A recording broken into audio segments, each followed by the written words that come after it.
Investigar está en todo. Soy Horacio Pérez y esto es Investigando la Investigación, un espacio para explorar la investigación sin límites ni fronteras más allá de áreas o etiquetas, porque nunca sabemos dónde puede llevarnos una idea.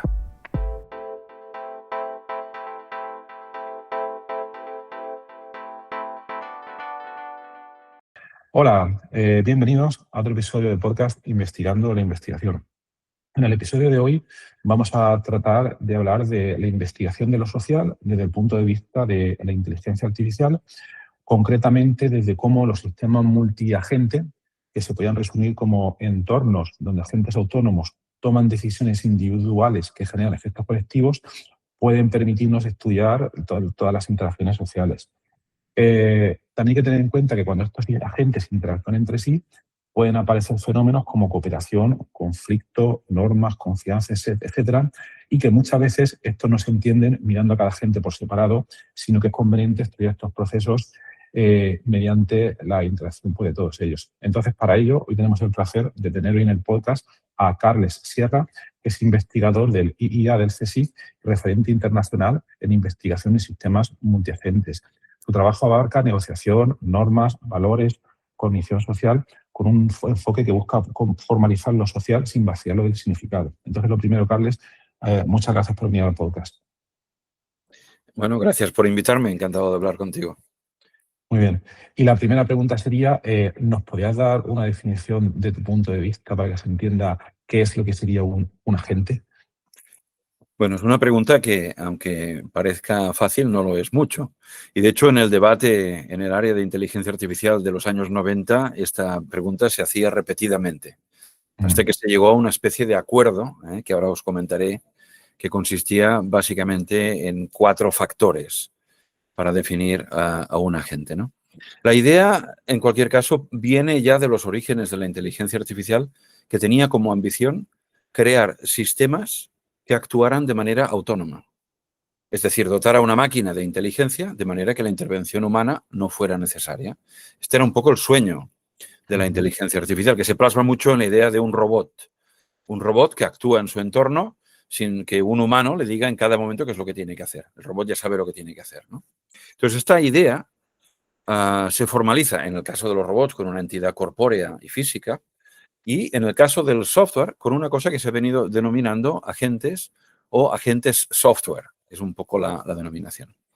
Y este acuerdo al que me refería yo antes, en los años 90, acabó cristalizando en 4 conceptos. Es decir, un agente es un programa de ordenador que tiene o que demuestra 4 capacidades. Una, que es autónomo. Es decir, que no necesita de un humano que esté constantemente diciéndole lo que tiene que hacer o lo que no tiene que hacer. Por lo tanto, es autónomo. Es reactivo. Reactivo quiere decir que cuando hay un cambio en su entorno, él reacciona, su comportamiento cambia y se adapta a eso que ha ocurrido en el entorno. Es como un robot autónomo un coche autónomo que se acerca a un semáforo, se pone en rojo y en el momento en que se pone en rojo, pues el coche frena. ¿De acuerdo? Esa es la noción de reactividad. Que es proactivo. ¿Qué quiere decir? Que tiene objetivos y que esos objetivos él intenta cumplirlos de la mejor manera que pueda. Por lo tanto, es capaz de planificar sus acciones para conseguir aquello que se le ha planteado como objetivo. Este objetivo normalmente ocurre así, se lo marca un humano. El humano le dice lo que tiene que hacer, ¿no? Es muy debatible y discutible que los agentes lleguen a un nivel de autonomía en los que se impongan objetivos a sí mismos. En principio viene impuesto desde fuera. Y finalmente, y este es el aspecto, yo pienso, más interesante y novedoso, y es que son sociales. ¿Qué quiere decir? Que estos agentes saben que existen otros agentes. En particular, saben que existen humanos y saben también que existen otros agentes software como ellos. Y por lo tanto tienen una capacidad de comunicación, de interacción con el resto. Y esto es lo que les da la riqueza en tanto que entidad social, que permite crear colectivos de estos agentes que, por ejemplo, negocien o que discutan. Ahora, hace unos días ha aparecido este sistema, no tengo los detalles aún, de muchos agentes que se han utilizando un LLM dentro de ellos, se han puesto a hablar entre ellos, pero no miles de agentes hablando entre ellos. Y se está viendo qué es lo que está evolucionando de esa conversación, ¿no? Aparecen religiones, aparecen toda una serie de cosas en esa conversación. Por lo tanto, resumiendo y sin alargarme excesivamente, Agente es un programa de ordenador, un sistema que tiene 4 propiedades, que es autónomo, que es reactivo, que es proactivo y que tiene una dimensión social. Esto sería Ajá. la definición.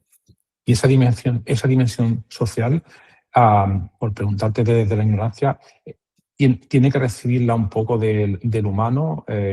Imagino que hay una parte de conocimiento del mundo o de un modelo del mundo que la gente recibe cuando empieza a existir, cuando empieza a correr o ejecutarse el programa de la gente, pero eso es así. Y luego, ese modelo que tiene del mundo, sí que es así, es posible que luego vaya evolucionando conforme la gente va interactuando o con otros. ¿Esto se contempla o es todavía algo ciencia ficción? Sí, sí. Aquí hay, igual que en inteligencia artificial, como decía antes, desde el origen, en los años 60, el objetivo de la inteligencia artificial se puede resumir en crear estos agentes. Ahora, ¿de qué manera programamos estos agentes? Porque hemos visto la funcionalidad desde el exterior. Es autónomo, reacciona, es proactivo, es social, pero ¿cómo está hecho dentro? ¿Cómo se programa el agente? Y aquí hay 2 grandes aproximaciones que son las de la inteligencia artificial. Una es basado en conocimientos y otra es basado en datos. Basado en conocimientos, ¿qué quiere decir? Que hay un programador, un humano o un equipo de humanos que programa, da el conocimiento para que este agente decida cómo reaccionar, decida cómo planificar, decida en qué momento hablar con otros agentes en este aspecto social. Por tanto, es un conocimiento que se le da a la gente. Otra aproximación es basado en datos. ¿Qué quiere decir? Le damos ejemplos de, en contextos diferentes, cómo tiene que reaccionar. Y aparte, a partir de dar muchísimos datos de estos patrones de situación, acción, el agente desarrolla pues, un conocimiento implícito en forma de una red neuronal, de unos embeddings, de una serie de elementos que le permiten pues, actuar. ¿De acuerdo? Por lo tanto, son 2 aproximaciones diferentes a la creación del cerebro que hay dentro de estos agentes. Obviamente, uno puede imaginarse elementos de aprendizaje. Ponemos el agente a interactuar en el entorno y él va a percibir de este entorno si las acciones que realiza funcionan o no, porque tiene capacidad de observar, es reactivo, no nos olvidemos, está situado en el entorno. No puede uno ser reactivo si no percibe el entorno. Por tanto, yo si actúo en el entorno y aquello que percibo no es aquello que yo había predicho que iba a ocurrir, pues eso va a hacer que yo modifique y pueda aprender. Es decir, podemos dar esta capacidad a los agentes, obviamente. Agentes que aprenden. Pero esto es además de estas 4 definiciones. Es decir, podemos decir, un agente que además sepa aprender, pues es un agente que aprende. Claro. Y de estas 2 maneras que comentas del funcionamiento interno de los agentes, ¿hay una manera más eficiente que otra a la hora de funcionar ellos? ¿O por el contrario, pueden alternar entre ambas o se pueden mezclar? ¿O cuál te parece que sería la manera más adecuada? A ver, la eficiencia se puede medir o hay que medirla en 2 dimensiones. Una es, esto ocurre, el proceso de entrenamiento o de preparación. En el caso del sistema basado en conocimientos, necesitamos un humano que dedique horas a dar su conocimiento, a formalizarlo en un lenguaje de programación o en lenguajes similares. Y eso requiere un tiempo. Y eso es costoso en horas humanas. Y, por lo tanto, hay una eficiencia limitada. En el caso de la aproximación basada en datos, la eficiencia consiste en entrenar una red neuronal a partir de muchos datos. Hay que necesitamos primero encontrar esos datos, si es que existen. Y una vez los tengamos, un sistema de aprendizaje que genera esa red neuronal. Pues aquí hay diferentes escalas de tiempo en lo que es la creación de la gente. Una vez creado, la ejecución de la gente, es decir, ponerlo a trabajar en un entorno determinado, viene a ser bastante similar en un caso como en otro. Es decir, en uno va a aplicar el conocimiento, va a planificar, va a tomar decisiones, en el otro va a disparar una red neuronal que le va a decir qué es lo que tiene que hacer. Ahí la eficiencia es alta en los 2 casos y suficiente como para ser prácticamente tiempo real. Por lo tanto, ahí no hay dificultades. Ahora, la creación, ahí sí que hay diferencias muy notables entre una manera y la otra, ¿no? Y enlazando con lo que comentabas antes, con esta historia de, que esto creo que tiene un par de semanas, estos agentes que interaccionan entre sí en Internet, creo que es una especie de Reddit o de foro donde interaccionan entre sí.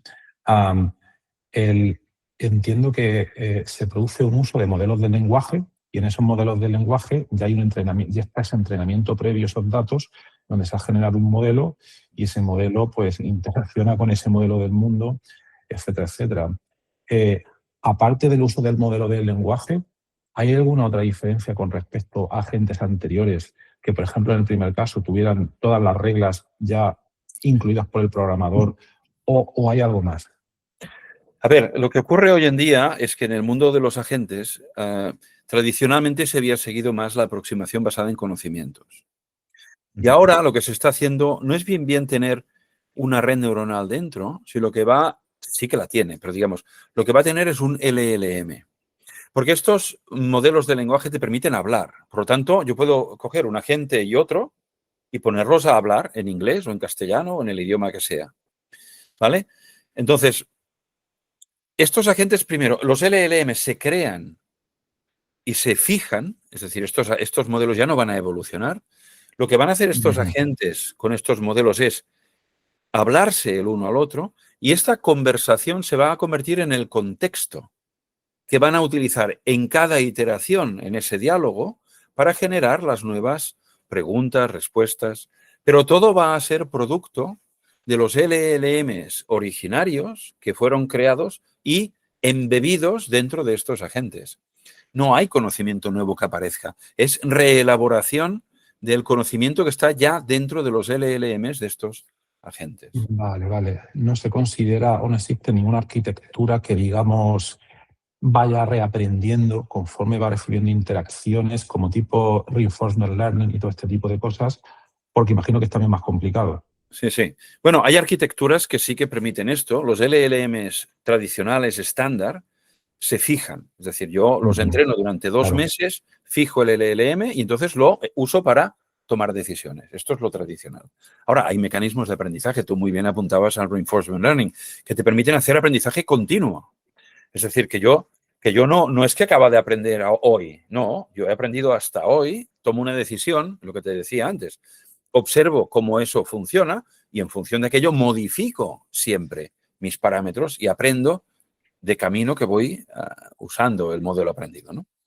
Por lo tanto, depende. Los LLMs no tienen esta capacidad, pero muchos modelos de aprendizaje sí que la tienen. Por lo tanto, dependerá en cada caso de qué arquitectura interna tenga. Lo que sí hay un fenómeno que se está produciendo mucho hoy en día es hablar de lo que se llama la inteligencia artificial híbrida, que consiste de alguna manera en combinar las dos aproximaciones, la basada en datos, que nos permite crear una red neuronal para tomar decisiones, y, por ejemplo, un LLM, y la basada en conocimiento, que nos permite dar respuestas correctas a los problemas. Porque muchas veces, no nos olvidemos de este tema y que la gente sea muy consciente, los LLMs no garantizan la corrección de aquello que generan. Los LLMs generan texto que es creíble, que parece generado por un humano, pero que no es necesariamente cierto. ¿De acuerdo? Claro.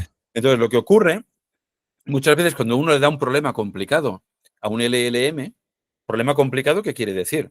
Que seguramente no ha aparecido ese problema en el conjunto de entrenamiento del LLM. Por lo tanto, el LLM, dado ese problema nuevo, va a decir cualquier barbaridad que no se atenga ni a la razón ni al sentido común. Y eso pues ocurre cuando uno, por ejemplo, a un LLM le dice, mira, tengo que hacer una planificación de, yo qué sé, de unos robots en una nave que están distribuidos de tal manera y tienen estas acciones posibles y hazme un plan para transportar los objetos de este sitio a este otro y tal. Cuando le da un problema relativamente complicado, fracasan estrepitosamente, no funcionan. ¿Qué se hace? Bueno, estos modelos son muy buenos a nivel de lenguaje. Por lo tanto, uno le explica el problema y le dice, tradúcemelo a un lenguaje formal, a un lenguaje matemático. Exprésamelo en un lenguaje matemático. Y entonces, con esa expresión del problema, uno se va a un modelo basado en conocimientos que da soluciones correctas y óptimas y encuentra la solución. Y eso le vuelve al LLM, que entonces te la dice a ti. Por lo tanto, ahí estamos estableciendo una combinación entre un modelo de lenguaje y un modelo basado en conocimientos clásicos que se ayudan mutuamente, porque el modelo clásico Comunicación con el humano, nada, porque de lenguaje natural no entiende nada. Pues eso se lo deja el LLM, pero la resolución del problema no la hace el LLM, que no tiene ni idea, se la pasa al modelo basado en conocimientos. El LLM y el modelo de conocimiento se entienden hablando en formal y el LLM y el humano se entienden hablando en inglés o en castellano o en lo que sea. Pues esto es la aproximación que se está haciendo mayoritariamente hoy en día. Y por lo que comentabas antes, ¿sabes por casualidad si todo esto que se está comentando en estas 2 últimas semanas, creo que se empezó a llamar Cloudbot, luego cambiaron a Mold no sé qué, y bueno, este tipo de agentes son puramente basados en LLMs o funcionan de manera híbrida? Como has dicho, la verdad es que no lo conozco bien, pero yo por lo que he oído comentando en el café aquí con alguno de mis compañeros, que sí que lo ha mirado un poco más, son puros LLMs. Es decir, no hay esta combinación híbrida. Esta combinación híbrida es relativamente reciente, se está estudiando en los congresos, se está presentando, está llegando a un acuerdo por parte de la comunidad académica de intentar limitar ese discurso grandilocuente que muchas empresas americanas tienen, de que estos sistemas son una inteligencia artificial general, que lo resuelven todo, que son capaces de todo, que es una gran mentira. Es decir, hay que contrarrestar un poco este discurso y decir que los LLMs tienen una capacidad lingüística muy interesante, pero no van más allá de eso, de ser un modelo de lenguaje. Y que para resolver problemas complejos hay que echar mano pues, de otro tipo de tecnologías, ¿no? Totalmente, vale. Y ahora yendo ya a la investigación que realicéis vosotros, he estado leyendo algunas de las publicaciones súper interesantes pues, que tenéis, y primero te voy a comentar cómo lo entiendo yo y luego pues, me corriges, que seguro que me vas a tener por qué decir. Vosotros lo que intentáis hacer es simular mediante agentes el comportamiento social de humanos, en este caso, para en determinadas condiciones simular cómo sería un comportamiento determinado colectivo no sé si para resolver una pregunta determinada que os planteéis con antelación, como por ejemplo, cómo se va a colaborar si no hay incentivos o alguna otra pregunta de este tipo, luego dejar que los agentes interactúen y luego vosotros pues obtener una serie de conclusiones que luego podéis divulgar pues, en vuestra investigación. ¿Sería esto un poco así o sería de otra manera? Sí, tú tocas sobre un aspecto que es muy común, digamos, con dos facetas. Uno que es la simulación. Es decir, uno de los usos de los sistemas multiagente es simular qué ocurriría en una sociedad humana, por ejemplo. Entonces, ¿qué es lo que hace? Hace un modelo de agente, es decir, el cerebrito que tenemos dentro del agente, se intenta que sea parecido a la manera en que un humano toma decisiones. Uno observa a un humano de cómo toma decisiones y eso lo programa dentro de un agente. ¿Y qué hace una simulación? Reproducir eso, tener agentes que actúan de manera diferente. Por ejemplo, los humanos no somos iguales, pero sí que hay categorías, ¿no? Y si estamos en un contexto, hay la gente que tiene más miedo, la gente que tiene menos miedo, la gente que es más altruista, la gente que es menos altruista. Entonces, uno puede crear una sociedad de agentes con características diferentes, de manera que intentemos que se acerquen a lo que es la composición real de una sociedad humana, y entonces simulamos en un ordenador qué es lo que va a ocurrir, cómo van a interactuar, hacia dónde va a correr la persona. Por ejemplo, en situaciones de desastre, puede ser muy interesante ver si en un cine la manera en que los agentes van a interactuar, se van a empujar, van a correr en qué dirección según de dónde venga el fuego y el humo, puede uno hacerle simular y prever si las medidas de seguridad son adecuadas o no. Por lo tanto, esta es una gran aplicación, porque lo hacemos en el ordenador y si mueren agentes, pues no pasa nada, evidentemente, y volvemos a repetir y vamos cambiando el entorno para ir mejorando. Esta es una de las áreas de aplicación más interesantes de los agentes y, de hecho, hay revistas científicas que se dedican a ese tema. Se habla de social simulation, ¿no? En este contexto. Y aquí es un trabajo multidisciplinar, es decir, hay los informáticos que están programando, luego hay los sociólogos que son los que están determinando cómo se comportan los humanos, ¿no? Y es un trabajo interesante. Claro, eso es por lo que te quería preguntar. Y también antes de eso, una duda pues, que me ha quedado. En este caso, los agentes que estáis modelando vosotros, pertenecerían al primer bloque que hemos comentado antes, donde vosotros ya les pasáis las reglas según, no sé, los diferentes perfiles psicológicos o sociales, eso se lo Correcto. pasáis como de manera explícita, ¿no?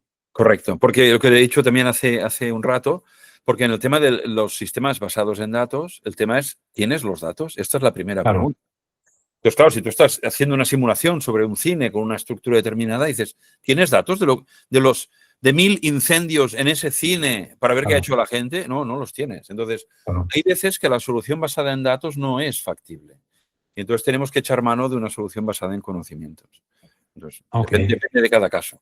Y aquí te preguntaría esas reglas, esa información que vosotros le paséis a la gente, al ser un comportamiento social y también por lo que comentabas de lo multidisciplinar que es vuestra investigación, esas reglas vienen de compañeros vuestros que sean sociólogos o vienen de Correcto, bases de datos, porque correcto. imagino que ahí trabajáis codo con codo, ¿no? Correcto. Por ejemplo, nosotros los trabajos que hemos hecho en simulación los hemos hecho mucho con el Instituto de Investigación en Psicología del CNR en Roma. Hemos tenido una colaboración de muchos años y ellos son los que de alguna manera te dan la información sobre cómo funcionan los humanos en situaciones determinadas. Ahora tenemos un trabajo también con los bomberos aquí de la Generalitat también para situaciones de entrenamiento, que también hay un elemento de simulación. Ahora estamos estudiando también la realidad virtual extendida, ¿no? En la que tenemos los agentes, además los ve, un humano los ve, Ah, ujú, digamos, como una entidad física, ¿no? Como otro bombero, como un claro. civil, ¿no? Y Mm, entonces estás en un entorno mucho más, y tienes que tomar decisiones como humano. Entonces ahí tienes a otros agentes que se comportan de una cierta manera y que tú tienes que reaccionar de manera correcta. Estamos, claro. va más allá de todo agente, sino que son humanos y agentes a la vez, ¿no? Entonces ahí volvemos a lo de siempre. Aquí son los bomberos los que nos van a explicar, pues primero, cómo funcionan los fuegos para que podamos simular el fuego y otro, Claro. cómo funcionan los humanos y los bomberos, qué órdenes tienen y cómo tienen que actuar, ¿no? Para entender el entorno y que el entorno sea lo más realista posible Claro. para entrenar a los humanos. Y otra duda que tengo en vuestros trabajos son trabajos muy, muy profundos que yo estoy en otra área de inteligencia artificial, pero se me escapa muchísimo por lo vuestro. Veo muchísimo tratamiento, muchísimo formalismo más matemático, muchísimas reglas hasta donde yo llego. ¿Esto por qué y cómo? ¿Por qué y cómo es necesario? Bueno, la inteligencia artificial simbólica, que es un poco el área en la que hablamos de basada en conocimientos, ¿no? Ujú, Esto tiene su origen pues desde el principio de la inteligencia artificial. Los primeros problemas que se empezaron a plantear, por ejemplo, para jugar a damas, ¿no?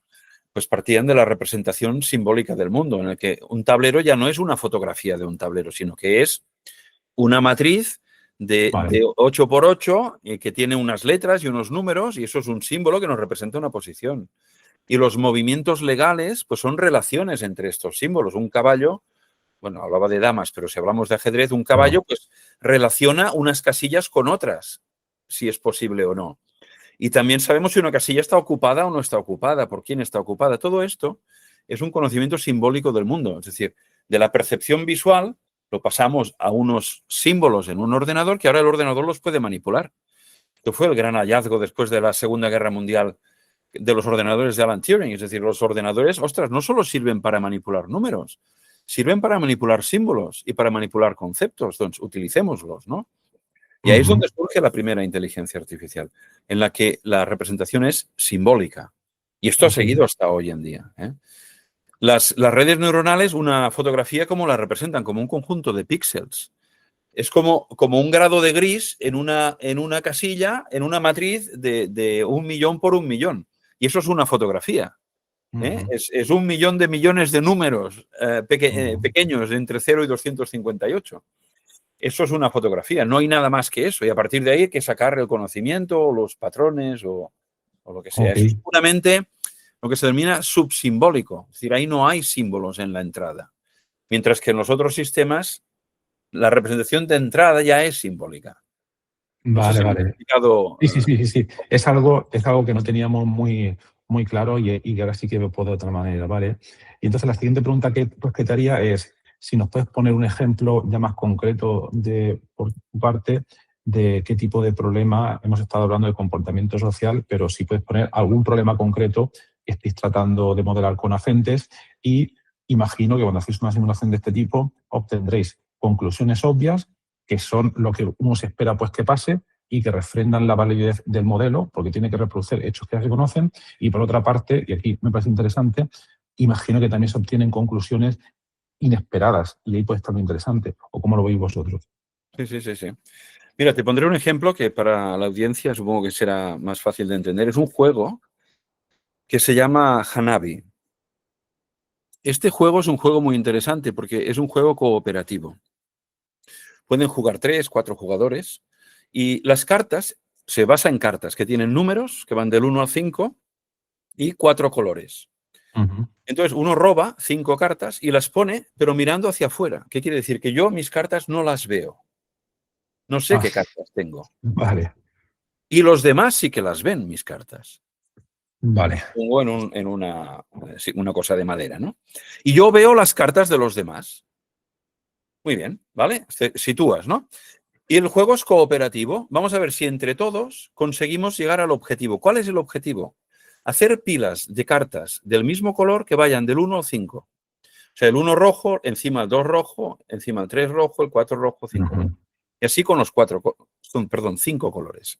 Por lo tanto, la puntuación máxima es 25. Si conseguimos poner del 1 al 5 los 5 colores, hemos ganado en el juego. Lo hemos hecho lo mejor posible. Hemos ganado todos. Todos hemos ganado. Vale. ¿Cómo se pierde? Equivocándote. Si en la pila del rojo pones una verde, pierdes una vida.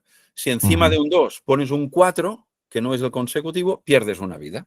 Tenemos 3 vidas. Muy pocas. Vale. Por tanto, no podemos pifiarla mucho. Vale. ¿Cómo funciona esto? Esto funciona con lo que se denomina una cosa que hacemos a nivel social, los Homo sapiens muy bien, y menos otros primates, y no lo tienen los mamíferos en general y tal, que es lo que se llama la teoría de la mente, que es yo tener una teoría de lo que tú sabes o lo que tú crees. Y eso es fundamental para nuestra relación social. Si yo sé que tú sabes algo, ya no te lo explico. Por tanto, la interacción social tiene sentido en base a esta teoría de la mente. ¿Aquí qué consiste? Diseñar agentes que jueguen a este juego. Y por lo tanto, estos agentes tienen que tener un modelo. Aquí los LLM son un desastre, ¿eh? Ya Sí, ¿no? Sí, total. Pero tener un modelo de los otros jugadores. ¿Por qué? Porque hay unas reglas implícitas en este juego de comunicación. Yo puedo darte pistas. Puedo decirte, tienes 2 cartas rojas que están aquí y aquí. O tienes 3 números 2 que son esta, esta y esta. Por tanto, yo puedo dar información, pero la información que doy es limitada. Cada vez que doy una pista, hay un token que tengo que poner en un sitio y hay un número de tokens limitados. Por tanto, yo no puedo decirte todas tus cartas como son. Porque entonces nos quedamos sin tokens y los demás van a empezar a pifiarla. Por tanto, hay que ser muy cuidadoso en qué momento es necesario dar información a alguien. Por ejemplo, cuando alguien ves que la va a pifiar porque no sabe que tiene una carta que tiene que jugar ya. Entonces, lo que va a hacer el agente es, con esta teoría de la mente, calcular de manera óptima la información que hay que dar unos a otros. Y uno está haciendo siempre, a partir de las pistas que se van dando unos a otros, uno va construyendo no solo teoría de la mente de un nivel, es decir, no solo lo que yo sé que tú sabes, sino lo que yo sé que tú sabes que otro sabe. Vale. Y esto es teoría de la mente de orden 2. Y puedes ir a orden 3, orden 4. La cosa se complica aquí, ¿no? Sí. Entonces, lo que demostramos es que un agente con teoría de la mente de nivel 1 gana a los agentes que no tienen teoría de la mente, clarísimamente, que si ponemos a jugar agentes que tengan esa capacidad o no, el de nivel 1 le gana a los de nivel 0, les gana. Bueno, pero perdona. Juegan mejor. Sí. Juegan mejor. Lo he explicado fatal. Vale. Okay. Es decir, un equipo en el que tengamos agentes que tengan nivel 1 de teoría de la mente consigue más puntos vale. Equipos en los que no hay esta teoría de la mente o no todos tienen esta teoría de la mente. Y también que si hay teoría de la mente de nivel 2, funcionan mejor que si solo tienen nivel 1. Pero llegan a saturar. Llega un momento en que satura ese conocimiento. ¿Qué quería decir? Quiere decir que aunque aumentes los niveles, ya no tienes ventaja. Vale. Bueno, pues esto fue una cierta sorpresa, se nos ocurrió, vamos a programar una teoría de la mente en los agentes que les ayuden a tomar decisiones. La teoría de la mente te permite eliminar opciones, focalizar mejor en qué momento tomar decisiones y tal, y bueno, consigues tener agentes mucho más inteligentes, mucho más cercanos a los humanos. Y que de alguna manera, si dos humanos están jugando, además con un agente software, ese agente software no haga el burro y, digamos, esté dando las pistas que tocan en el momento pertinente. Por lo tanto, esto sería un ejemplo de cómo la programación de agentes te permite, primero, crear cosas mucho más aceptables y creíbles por los humanos, pero por otro lado también explorar elementos de la cognición humana, de hasta qué punto, por ejemplo, hay mejoría en hacer más niveles, y eso también, porque los humanos tenemos un límite. Claro. Hay algunos psicólogos que hablan de que tenemos un límite de 7, yo no me lo creo, yo no sé, yo no he hecho los estudios en psicología, pero yo creo que más allá de 3, yo creo que los humanos no somos capaces realmente de razonar bien qué es lo que tenemos que hacer, ¿no? Entonces, bueno, ayuda también a entender estos límites a nivel cognitivo, ¿no? En los humanos.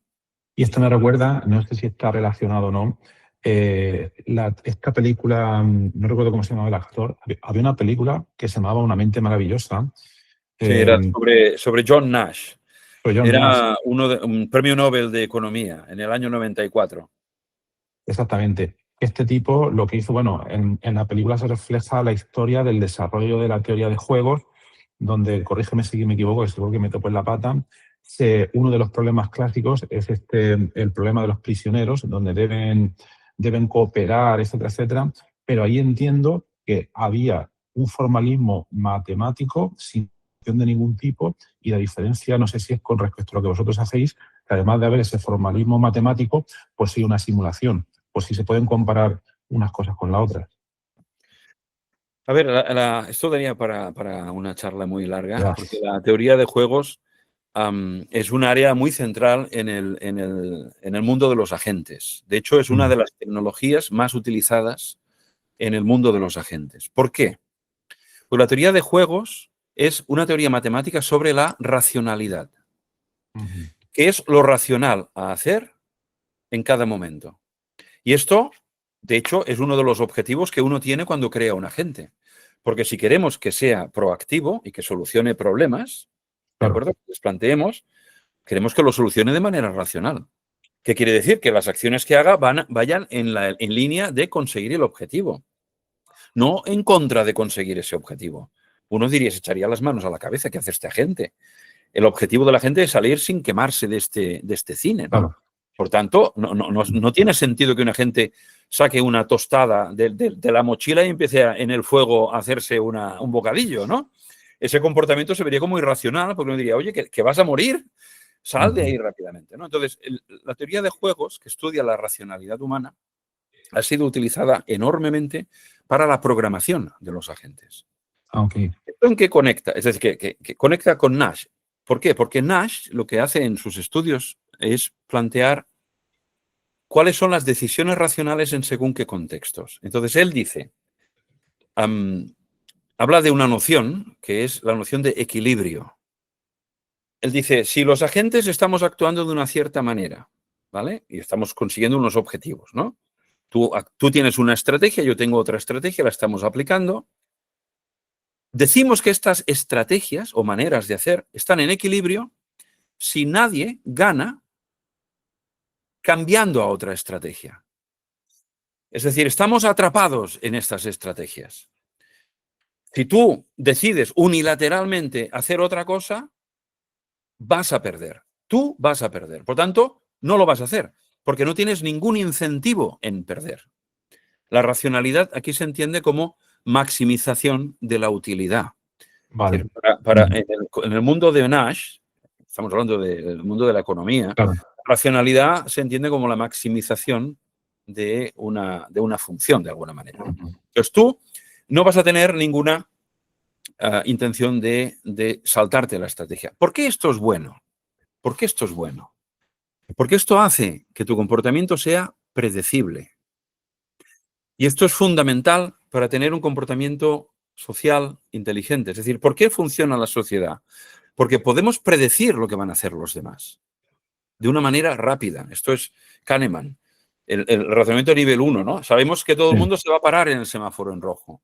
Y por lo tanto, yo sé que si se me pone en verde, yo puedo seguir tranquilo, al menos en según qué países. En otros países Claro. la racionalidad es de otro tipo, ¿no? Pero, digamos, con una racionalidad, digamos, como de nuestro entorno, eso nos permite predecir. Y la predicción, y que se satisfaga, pues da tranquilidad y da sosiego, digamos, a las sociedades humanas. Por lo tanto, lo que has comentado de Nash, va en la línea de que eso nos da las herramientas matemáticas que permiten que los agentes software predigan de manera correcta qué es lo que los otros van a hacer y conseguir óptimos sociales en la interacción entre los agentes. Por tanto, fue enormemente influyente.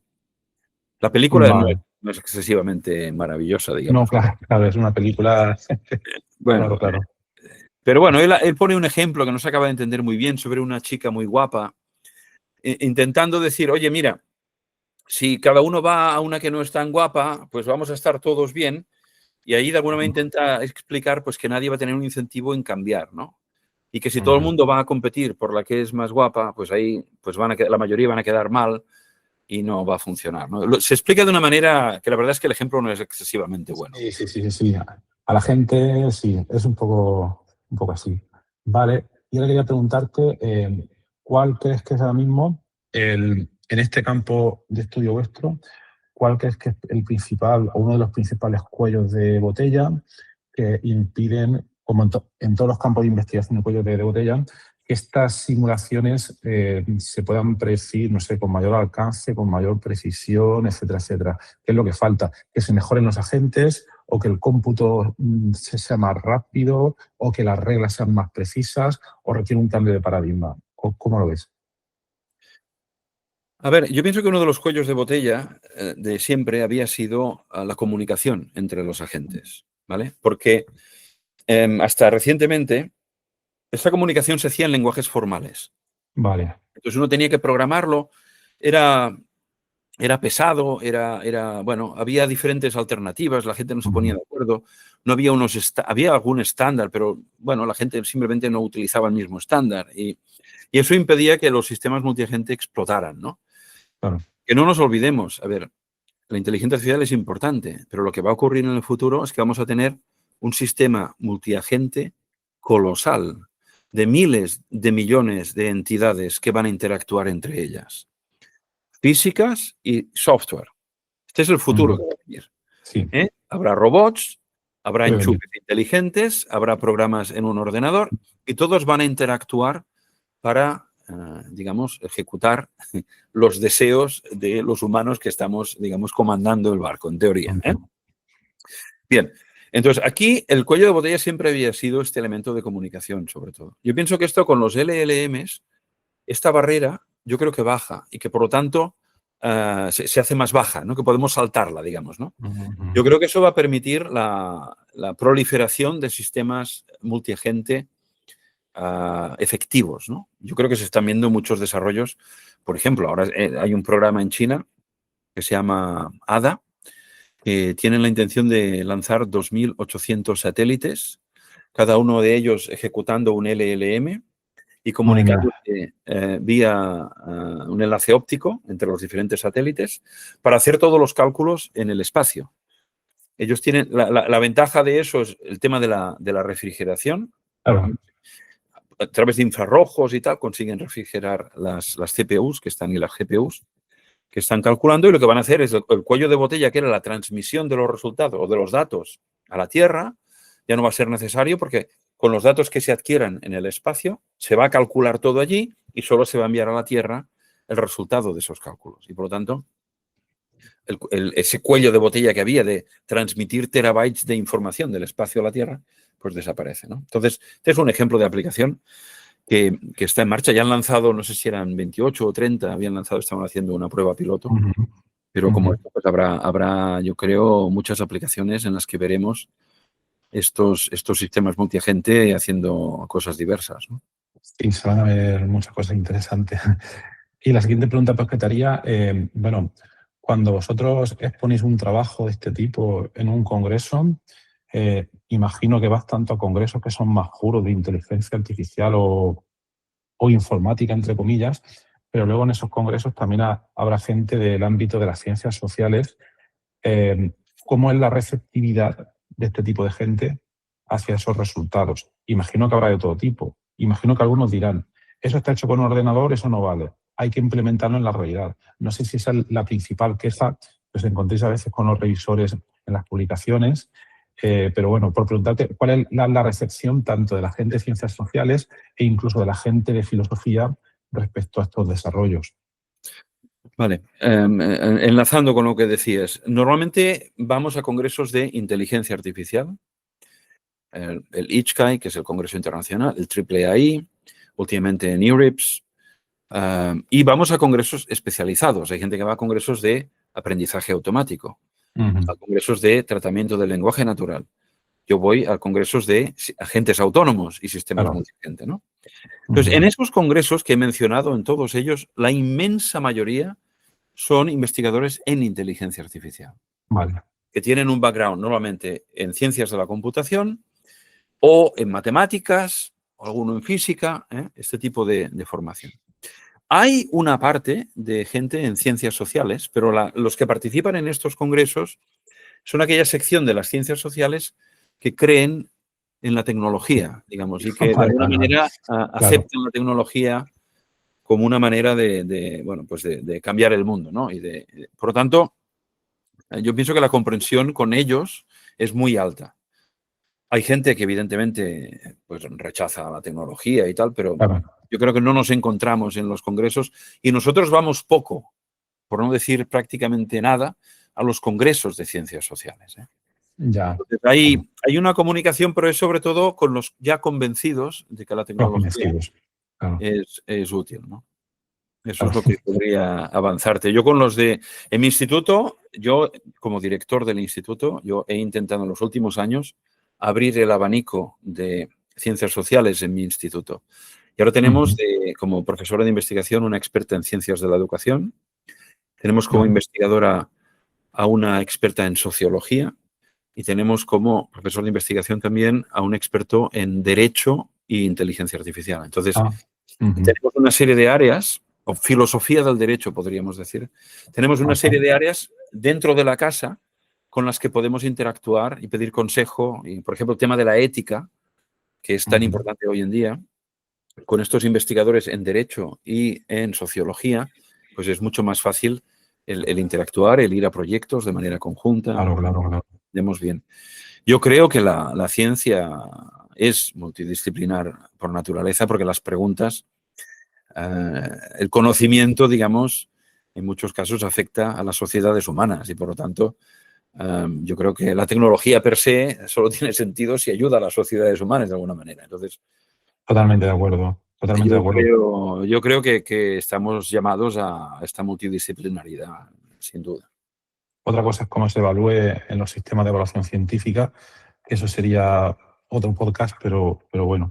Vale, y quería preguntarte también, ya hemos hablado de la parte interesante técnica, pero quería preguntarte a ti como investigador, a lo largo de tu carrera, ¿cuál ha sido la parte que más satisfacción te ha dado a nivel de las cosas que has hecho o del proceso que has seguido? No sé, ¿tienes un paper que te haya gustado más o un momento ajá determinado que dices, ostras, cuando me vino esa idea? No sé. Yo creo que a mí hay dos cosas que me han motivado mucho en mi carrera, ¿no? Yo pienso que la que más me ha motivado ha sido tener ideas originales. Es decir, el decir, ostras, esto se podría hacer de esta manera, no se ha probado nunca, vamos a probarlo. Ese momento en el que ves que un determinado problema se puede resolver de una manera nueva, es yo para mí de los más apasionantes, es un poco ese momento ajá, es de los más apasionantes del trabajo que hacemos. Y el otro, en algunos casos en los que he podido llevar las ideas hasta las últimas consecuencias, ver la utilidad práctica de eso que uno ha construido, desde mi tesis doctoral, ¿no? Que hicimos, trabajé en varios sistemas expertos en medicina, ¿no? Ver ese sistema experto siendo utilizado para diagnosticar enfermedades, ese momento también es un momento muy, muy apasionante porque ves ese impacto social, ¿no? Digamos, de la tecnología. ¿no? Volviendo a lo que comentábamos antes de las ciencias sociales, ¿no? Es decir, el momento creativo de la idea y el momento del impacto social, yo creo que son las dos claves de la pasión. Genial. Genial, que luego también, no sé en tu experiencia, pero no son el 30% del tiempo, ¿no? Porque No, que los va, que va. momentos, pero, Que va, ojalá, pero bueno, ojalá. los que quieran empezar en investigación, esto es así, tiene que haber una parte, ¿no?, de creatividad, de originalidad, que te pille trabajando, como decía, creo que decía Picasso, que te pille trabajando para Sí. tener esa La inspiración. inspiración, sí, sí. Eso es, eso es.